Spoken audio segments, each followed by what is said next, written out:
Si hagués de triar una idea central, triaria la idea de la vida al centre de totes les polítiques municipals.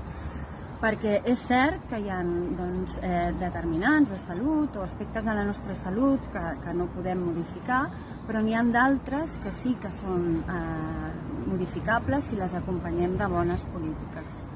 Què pot influir en la nostra salut? Doncs el menjar, quin tipus d'agricultura prové, ens determina la salut, l'aigua que bevem, l'aire que respirem, els espais d'oci, si són saludables o no, si en disposem o no, si les nostres persones grans se senten acompanyades o no. Tot això són un llarg etcètera d'aspectes que les polítiques i sobretot les locals, que són les de més proximitat amb les persones, tenen una incidència molt directa. La proposta que des de Fem Poble Amunt defensem és la creació d'una taula de salut que existeix en moltíssims pobles.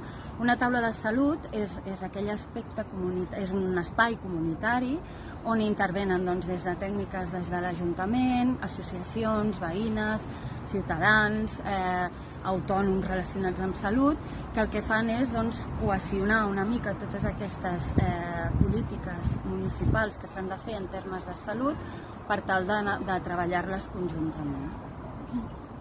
I una altra proposta seria el fet d'intentar municipalitzar tots els serveis d'assistència domiciliària, com poden ser a la teleassistència, el servei d'acompanyaments de treballadores familiars de les famílies, sobretot en les persones grans, dependents i especialment amb les dones.